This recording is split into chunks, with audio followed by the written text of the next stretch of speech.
My name is Natalie Pellerin Cote, and I am 53 years old, and I am a school teacher in Whitehorse.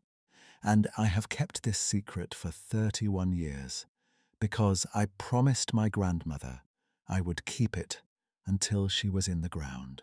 She went into the ground on the 14th of February of this year, which I will not call Valentine's Day, because she would have laughed at me for that, and now I am sitting in her kitchen with a small recorder on her oilcloth table and the Yukon winter pressing against the window glass, and I am going to say what I know. I want to say it correctly, and I want to say it completely, and I want the person who someday listens to this to understand that I am not speaking from grief or from confusion or from any desire to be believed. I am speaking because I promised, and because a woman I loved for 53 years asked me to be the one who remembered, and because she was right to ask. Her name was Marguerite Pellerin, née Bolduc, and she was born in Chicoutimi, Quebec, in the summer of 1930, and she came to the Yukon Territory in June of 1949 with her first husband, Edouard Pellerin, who was 26 years old and had red hair and a mechanic's broad hands, and a belief that a man could make a real living in the North if he was willing to work seriously and without complaint. He worked seriously. He went into the Burwash Creek drainage with a small prospecting outfit, and Marguerite set up a household in a 2-room log cabin, 12 kilometers outside of what was then a settlement of maybe 40 souls, mostly men and a handful of families. And she planted a kitchen garden in the short Yukon summer, and learned which berries grew on which slope, and learned the difference between the sounds the forest made when the weather was changing, and the sounds it made when it was merely dark. And she put up preserves in August and firewood in September, and she made a life the way women in that country made lives, which was by working harder than anyone who had not lived there could imagine, and by not asking questions about comfort, because comfort was not the arrangement and had never been presented as the arrangement. They were happy. She told me they were happy in the particular way that people are happy when they have chosen each other clearly and without confusion, and when the life they are living matches the life they intended, and nothing essential has yet been taken. Edward was dead by the spring of 1951. I do not know every detail of the rock slide. Marguerite did not tell me the details, and I did not ask, because there are questions you learn not to put to a woman who has survived something and come out the other side and built a full life from the wreckage of it. You do not make her go back into the wreckage to satisfy your curiosity. What I know is that it happened on the 4th of April, 1951, on a creek shelf 6 kilometers into the drainage, and that the men who brought the news to my grandmother's cabin arrived at dusk and stood in the doorway with their hats in their hands and their faces showing the particular expression of men who have been rehearsing what to say for several kilometers know that none of the rehearsed words will do. She told me she knew from their faces before they said anything. She told me she made them coffee, and that she sat with them at this same table, and that when they left, she went outside and stood in the snow in her house shoes for a long time, and that the cold did not reach her that night, the way cold normally reached her. She said she believed that her body did not know yet what had happened, and was not ready to feel it, the way a tooth can be broken before the nerve understands the break. She went inside eventually and sat in the dark, and in the morning she began the practical work of a widow, which is to say, she began taking stock of what she had and what she would need, and what could be managed alone.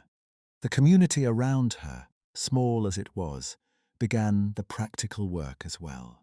Hector Vaillancourt, who ran the supply depot and the informal governance of that settlement, and had been in the Yukon since 1943, was a large, quiet man from Abitibi, 41 years old in 1951, with hands the size of supper plates and a way of occupying a room that suggested. The room was relieved to have him in. He had known Edward well and had liked him, the specific liking of a foreman for a worker who does not require supervision, and he came to see Marguerite on the second day and told her that the cabin was hers for as long as she wanted it, that the settlement's wood supply was available to her, and that there was no pressure of any kind on any question. He said this plainly, as a fact, without embellishment, without the sideways performance of sympathy that requires the grieving person to comfort the sympathizer. She told me she was grateful for the plainness above all things. She had enough sentiment of her own to manage. She did not need anyone else's. Marguerite did not leave for Quebec. Her family wrote asking her to come home, and her mother came up in June of that year and spent 3 weeks and left understanding. As she wrote in the letter, Marguerite kept folded in her Bible for the rest of her life that her daughter had gone to that country in her heart, as much as in her body, and was not coming back to the South, regardless of what the South offered. Marguerite's reason, as she gave it to her mother and to anyone in those first years who asked, was that Edouard was buried in Yukon ground, and she intended to stay near him. This was true. It was not the whole truth. The whole truth took longer to arrive, and when it arrived the way most true things arrive, which is sideways in the dark when you are not looking for it. The whole truth began on a Thursday in September of 1951, 5 months after Edouard died, when Marguerite walked into the forest because she could not sleep and had not been able to sleep in some weeks, and had come to believe that movement was better than lying still, with her eyes open in the dark. She walked the creek trail for a long time in the early black of the Yukon morning, farther than she usually went, far enough that she was no longer near the sound of anything human, and she sat down on a deadfall spruce to rest, and she listened to the forest and let herself cry, which she had not permitted herself to do in front of anyone, and had done only rarely, even in private, because she was a woman who believed, as women of her generation and background often believed, that grief performed in isolation was more honest than grief performed for witnesses. She cried for a long time. She told me she was not aware of being watched. She told me that is important to understand. She was not afraid. She was not sensing danger. She was not aware of anything beyond her own breath and the cold and the sound of the creek below the trail. What she became aware of, eventually, was a stillness in the forest around her that was different from the ordinary stillness of a pre-dawn September morning. A listening quality to the dark, she said. A quality of attention, as though the space between the trees had acquired an orientation toward her. She looked up. She said he was standing 40 feet from her, uphill, in the open ground between 2 large black spruce. She said she understood at once, from his posture, that he had been there for some time, not minutes, but a longer interval, because his posture had the settled quality of patience and not the alert quality of arrival. He was, by her estimate, 1.5 feet taller than any man she had encountered, and broad in a way that made her think not of width but of substance, of weight distributed over the earth, with a kind of authority that was not aggression, but was simply mass, the authority of a large old tree in a stand of younger ones. His fur was dark, darker than the dark between the trees, but not black, a deep chestnut brown that was almost charcoal in poor light. She could not see his face clearly in the dark. She saw his eyes. She said they were calm. She was afraid. I want to be honest about that, because she was always honest about it. And I think the honesty matters. She said her body went very cold and very still, and her first clear thought was, "Remain exactly where you are and do not move." She said this thought lasted perhaps 30 seconds, and that in those 30 seconds the figure did not move and did not make a sound and looked at her with what she could only describe as attention, not aggression, the way a person looks at someone they recognize from a distance and are waiting to see whether the other person will recognize them in return. And then the cold in her body changed into something else. She spent the rest of her life looking for the word for what it changed into. The nearest she came, she said, was recognition, though that did not entirely make sense to her, because she had never seen this being before in her life. She stood up slowly. He did not move. She took one step toward the trail, and he made a sound, low and resonant, a single descending note that was not a warning, she said. Nothing in it that her body read as warning. It was more like the sound of acknowledgement, the sound a person makes when they are saying, "Yes, I see you. I see that you are going. I am not preventing you from going." She walked back to the cabin. She did not run. She told me she believes to this day that is why what happened next was possible. She did not run. She went back the following Thursday. She told no one she was going. She took the same trail to the same deadfall and sat down and waited. He came within 20 minutes, from the same direction uphill, and took the same position between the same two trees. She had half believed, she had imagined the first encounter, that grief had manufactured a presence out of darkness and shadow, and when she saw him again, she felt something release in her chest that she had not known was clenched. She sat. He stood.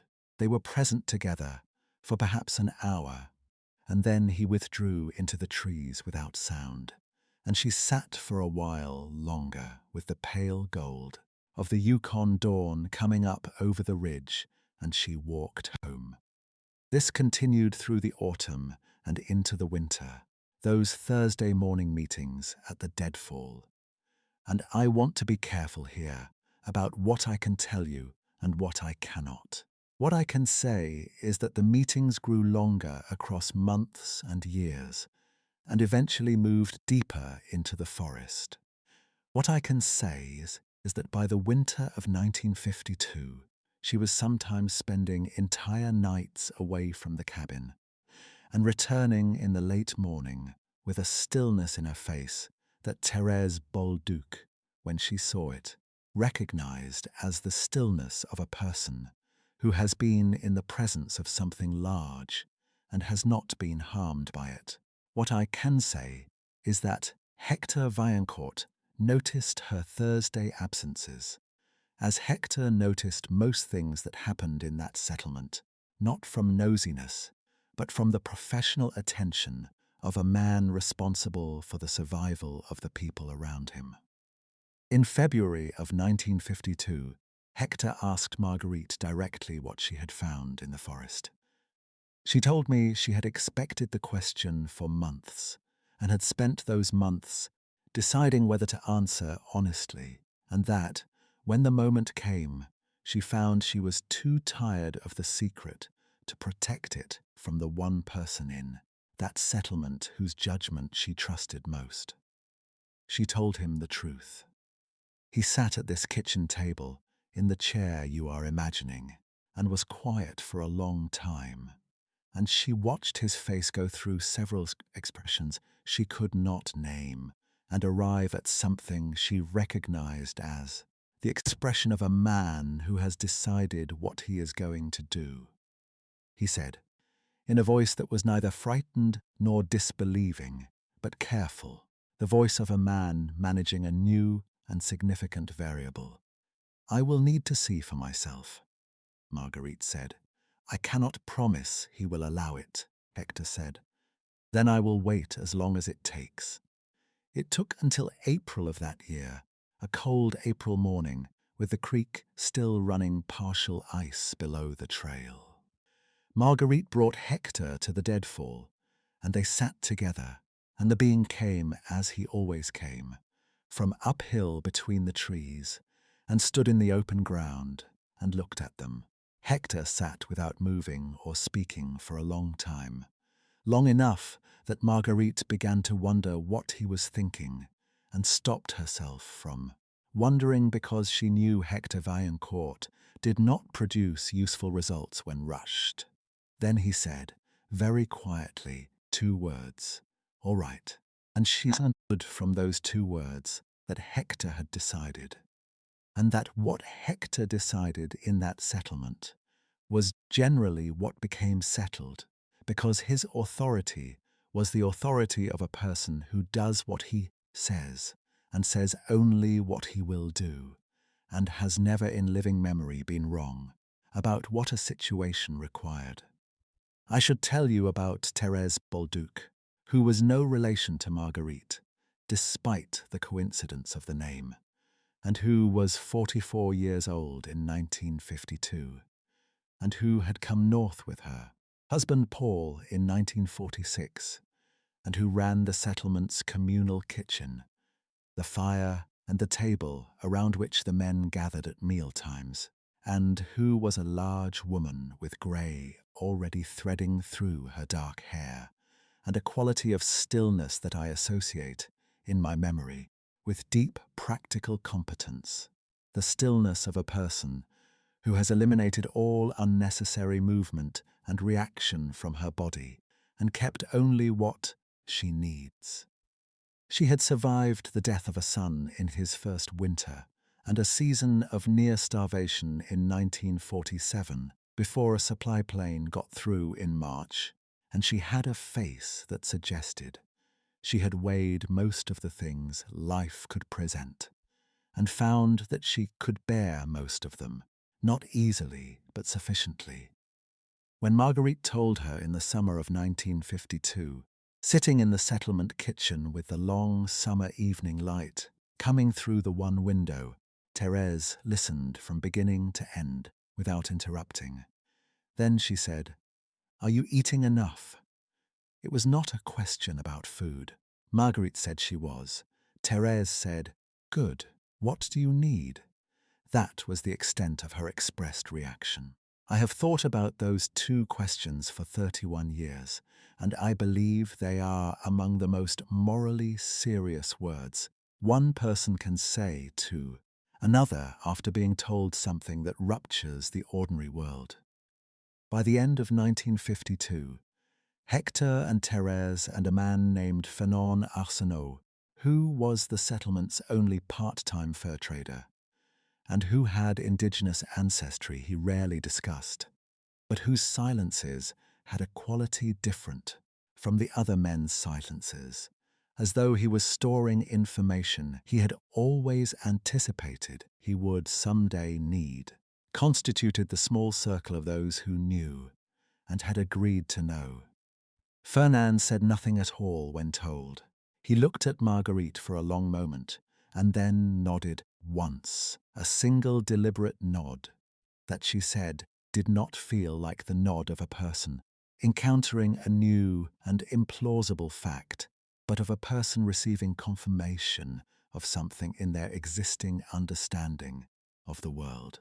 She told me she believed his family had known things about the forest that the rest of the settlement's French-Canadian transplants had not known, and that her secret was not as unprecedented in the range of his experience as it was in hers. She never asked him directly, He never offered. She said she did not feel she had the right to ask. I was not born yet in those years. My mother, Sylvie, was born in the fall of 1953, and I will tell you that my mother's father was Edouard Pellerin, who had been dead 2.5 years at the time of her birth. And I will tell you that my grandmother maintained the official record accordingly. And I will tell you that I do not have anything further to say on the subject of my mother's origins, because my grandmother did not have anything further to say on the subject. And I have come to believe she was right to be silent about it. There are truths that belong entirely to the people who lived inside them, and they cannot be borrowed or handled safely by anyone who did not. And to insist on naming them precisely is a kind of violence against the people who had to live what cannot be cleanly named. My mother grew up in that cabin and in that settlement, and she knew what she knew. From the time she was old enough to walk the creek trail on Thursday mornings with her mother, which was early, and she kept the secret as completely as any of the adults around her. And she lived in Whitehorse as an adult and taught me, carefully, when I was 9 years old, what she had been taught, and she is dead now 8 years. And she kept the secret until the last. And I believe the keeping cost her something, and I believe she considered the cost worth it, and I believe she was right. What I can tell you now is what I saw myself, and what Marguerite told me in the years before her death, and what I have understood from living inside this story since I was 11 years old, which is when my grandmother first showed me the trail to the deadfall, and told me, while we were lacing our boots in the cabin's dark hall before dawn, that there was someone she wanted me to meet, and that she had decided I was old enough to be trusted with the meeting. That was the summer of 1981, and I remember it with the total precision of certain memories that the mind stores in a different location from ordinary ones, the memories that have been returned to so many times they are worn smooth and certain. She woke me before dawn on a Thursday in July, which was still cold at that hour, in the way the Yukon is cold at that hour, regardless of the month, and I dressed in the dark and followed her out. I knew the forest around the settlement well by then, but I had not been on the creek trail in the dark, and I was aware of my own footsteps on the gravel and the way the spruce pressed close on either side, and the sound of the creek below, the trail coming up through the roots and the stones. Marguerite walked ahead of me without a lantern, her shoulders straight, her pace the steady measured pace of a woman who knows every stone of a path because she has walked it for 30 years. She stopped at the deadfall, which was by then considerably more decayed than it had been in September of 1951, but still standing, still recognizable as the same log. And she sat down, and I sat beside her, and she put one hand on my knee, and we waited. He came from the left that morning, not from uphill, but from level ground beside the creek, moving through the trees with a quietness that I had not expected from something that large, and which I now understand was not the quietness of stealth, but of deliberateness, of a being that placed each step with full intention. I had been told what to expect. My mother had told me when I was 9, carefully, in the way you tell a child, something that will change what they know about the world, and that you want them to receive clearly and without alarm. I had believed, because I trusted my mother completely, and I had understood in the way children understand, which is fully and theoretically at once. When he stepped into the open ground beside the deadfall and stood there and looked at us, my understanding became something else entirely. It became actual. It became physical. It acquired weight and temperature. And the particular shock of a world suddenly confirmed as larger and stranger and more serious than the one you had been navigating until that moment. He stood, I would estimate, 9 feet tall, though I was 11, and my sense of scale was uncertain. What I was certain of was that he was substantially taller than any man I had encountered, and that the difference was not merely height but proportion, a scale of body that suggested a different relationship to gravity, to the ground, to the space he occupied in the world. He was dark brown and very large, and he smelled of spruce resin and cold water, and something ancient beneath those surface smells. Something I cannot name except to say it was the smell of a living thing that has been in the same forest for a very long time. His face was turned toward me. I could see his eyes clearly in the grey dawn light. They were dark and calm, and they were looking at me with an attention that I would spend years trying to describe, and that I will describe now as complete. Not aggressive, not curious, in the way a stranger is curious, but attentive in the way that a person is attentive when they are looking at something they already understand and are simply confirming what they know. Marguerite said his name. She said it quietly, the way you say the name of a person you are introducing to another person you love and want to have known each other. He turned his face toward her and made a sound, a low descending tone that moved from a higher register to a lower one over perhaps 4 seconds. Not language, not anything that my schoolteacher's training would later allow me to classify, but something that functioned like acknowledgement, like the sound of yes, I see, I understand. Then he looked at me again. I was absolutely still. He took 2 steps toward us slowly, each step deliberate, and crouched until his eyes were close to level with mine. And he looked at me, at my face, at my eyes for a long time, and the attention in that looking was the fullest attention I have ever been the object of in my life, including from people who loved me. He looked until he had seen whatever he came to see. Then he rose and turned and walked north into the trees without looking back. Marguerite kept her hand on my knee through all of it. When the sound of him had entirely left the forest, which took some time, she said, "That was for you." I asked her what she meant. She said, "He wanted to know who you were." I asked her how she knew he had wanted that. She said, "Because I asked him to bring himself." That is all she said about it that morning. And I have spent more than 30 years understanding what the asking had looked like, and what it had cost, and what it had meant that he had come. I will pass more quickly over the years between that morning and the fall of 1983, not because those years were without content, but because the content of ordinary life lived alongside an extraordinary fact is harder to render than the events that open and close a story, and because I was not present for most of it. What I know from Marguerite's telling is this. The Thursday meetings continued through those years, with the rhythm of any long relationship. Periods of frequency and periods of absence, seasons when he came 3 and 4 times in a month, and seasons when she did not see him for the better part of a year.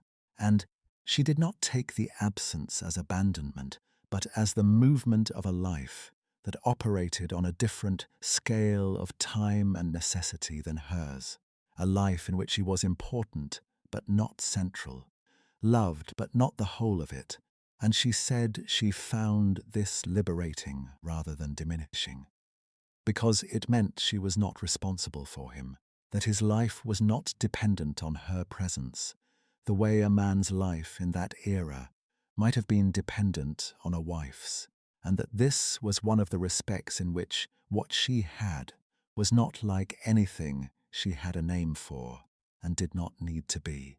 The government survey crew came through in the summer of 1978. There were 6 of them, federal employees conducting a resource survey of the Burwash Creek drainage, and they camped 3 kilometers up from the settlement for 11 days in July. And on the 5th day, one of them, a young man in his 30s with a clipboard and a vest full of small pockets, came into the settlement to ask if anyone had seen a bear, a very large bear, in the area of the creek shelf, because their instruments had recorded impressions in the creek mud that did not correspond to any bear species in their catalogues.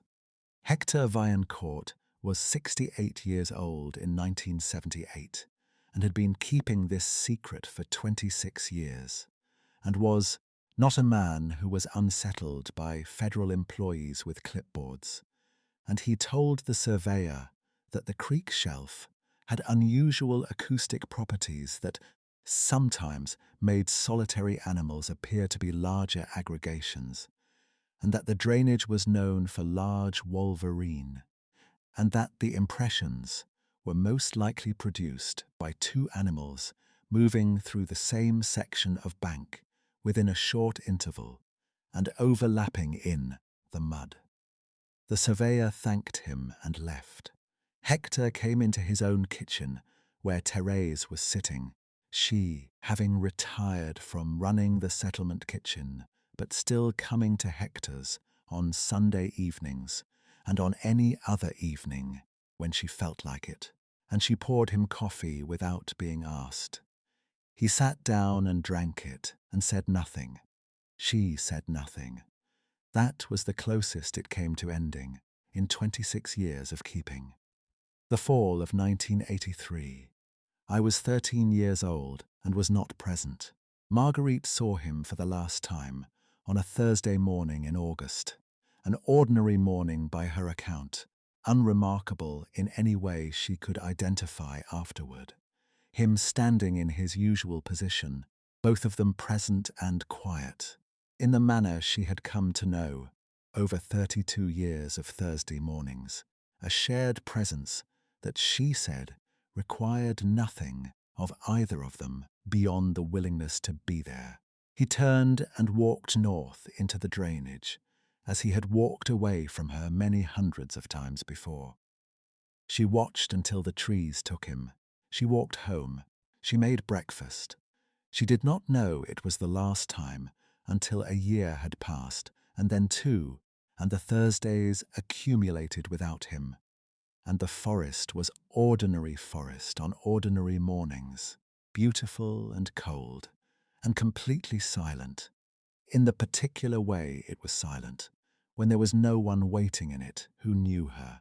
I will tell you what she said about the not knowing.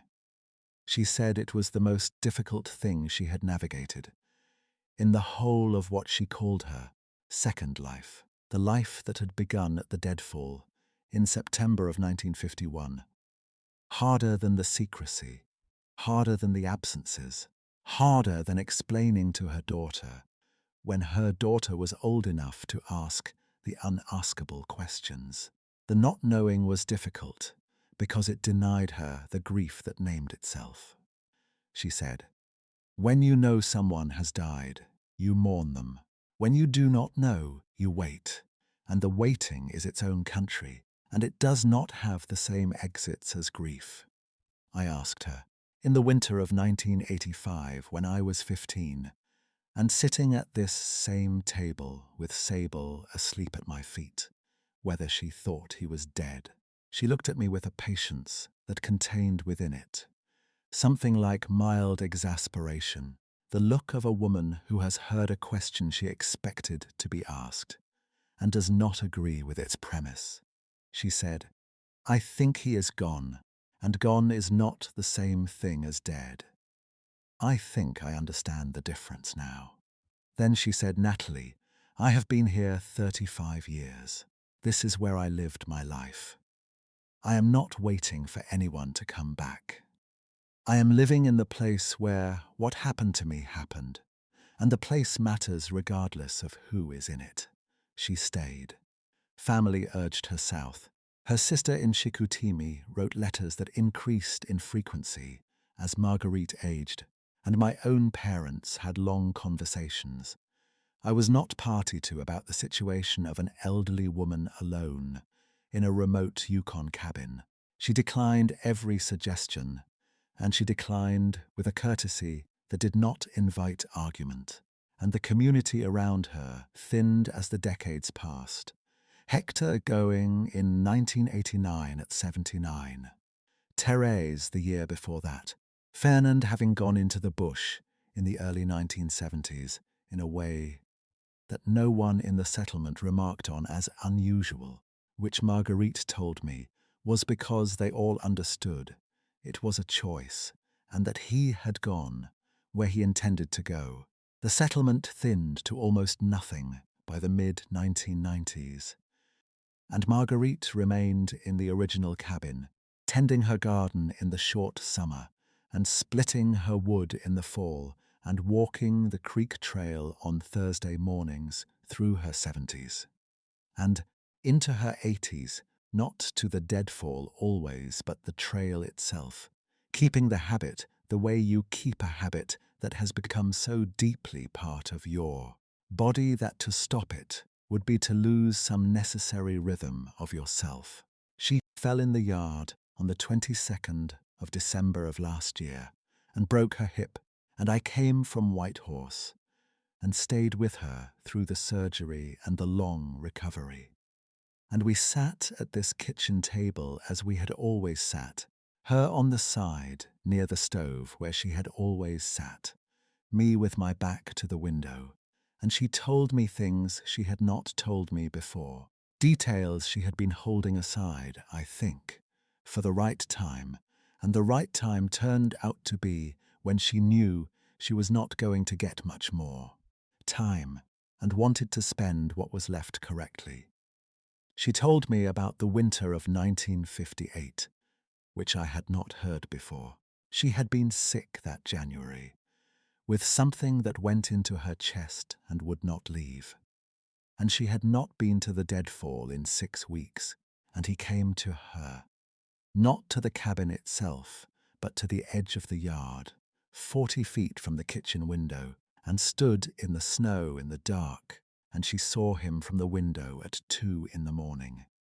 When she got up for water, and she stood at the cold glass and looked at him, and he stood in the snow in the dark and looked back at her, and after a while he put one hand out, palm upward, angled toward the cabin.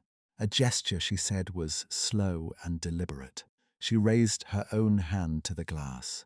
He withdrew before dawn. She told me she had always understood that gesture as an inquiry, the way you extend your hand toward a fire to see if it is still producing heat. I have thought about that gesture since she told me, and I think she was right about most of it.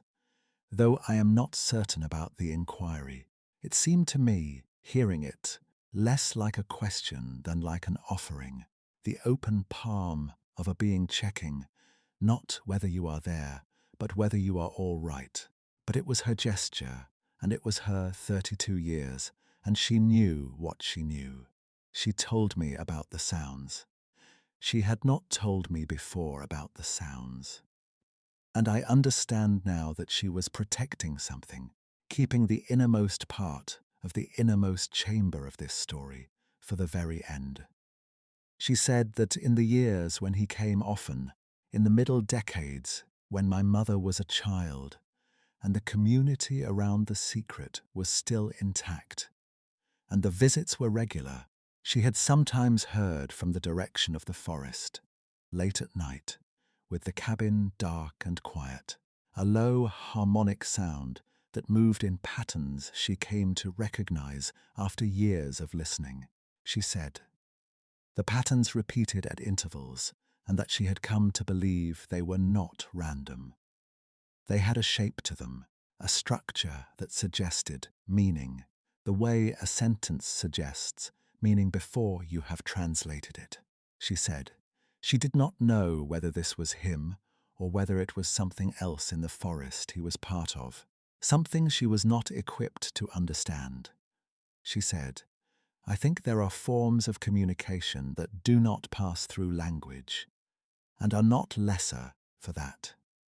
I think I understood what I needed to understand, which was that the world I was living in was larger and more populated than the world other people were living in, and that this was not a misfortune." She died on a Tuesday morning in February, in the hospital in Whitehorse, with my hand and my mother's cousin Pierrette's hand, both on hers, in the particular quiet of a room where a person is finishing, and she went without event, in the way of a person whose business with the world was largely settled and who was ready to stop. The last thing she said clearly the previous evening was addressed to someone not in the room, a sentence in French that I will not repeat here because some things are private and will remain so, and I understood who she was speaking to, and I was glad she had something left to say to him and that the years had not used it up. I drove back to the cabin that same afternoon because the fire needed tending and my things were here. I came in and started the stove and sat at this table in the dark with the snow against the window. And I thought about what I had promised her, which was to tell this story when she was in the ground, to speak it into some lasting form. She asked me to do this in October of last year, 2 months before her fall, 4 months before her death, sitting here at this table in the early dark with the first snow of the season against the glass. And she said, "I do not want this to go into the ground with me." I asked her what she wanted me to do with it. She said, "Tell it to a recorder, the way I am telling it to you, and then it will exist somewhere outside the two of us. And that is enough. I am not asking you to prove anything to anyone.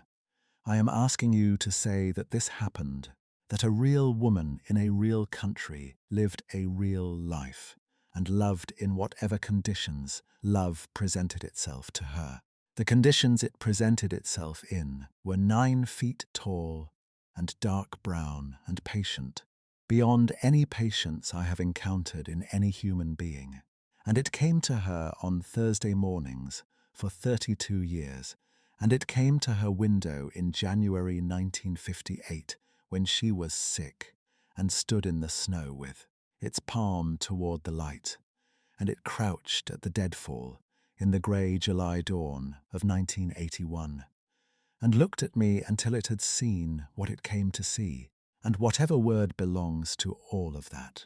Whatever word contains 32 years of Thursday mornings, and a palm open in the snow, and a low harmonic sound moving through the Yukon dark, in patterns that had a shape.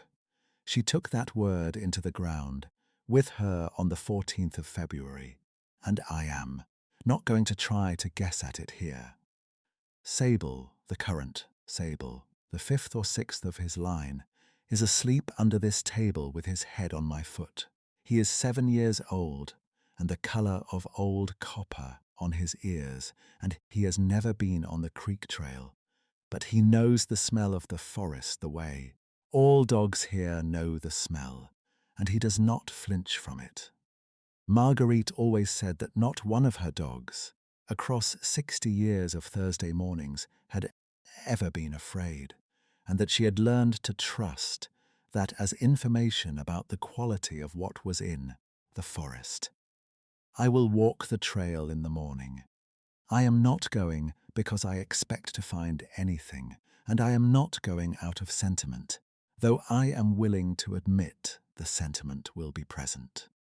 I am going because my grandmother walked that trail every Thursday for 32 years, and then walked it alone for 30 more. After that 62 years of a woman's footsteps on the same gravel path, and I want to walk it once before I close up this cabin and go back to my life in Whitehorse and begin the long, slow work of deciding what to do with what she left me. The government will survey this drainage again eventually, and the forest will press against the trail the way it has always pressed, patient and dark and full of what it contains, and the creek will run the same regardless of who walks beside it or who does not.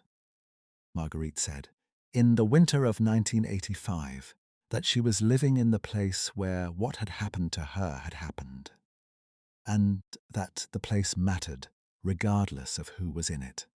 I understand that now in a way I did not at 15. She was not waiting. She was not refusing. She was continuing, and the continuing was its own form of faithfulness, not to him specifically, or not only to him, but to the life she had built in that country, from the wreckage of a rock slide in April of 1951, a life that turned out to be larger and stranger, and more serious than any life she had been prepared for, and that she received without complaint and without apology and without the slightest inclination to explain it to anyone who had not been there to witness it. She tended it for 68 years, and it held. That is what I came to tell the recorder. My name is Natalie Pellerin-Cote, and I was a witness and a keeper, and I am the last of the keepers, and this is what I know.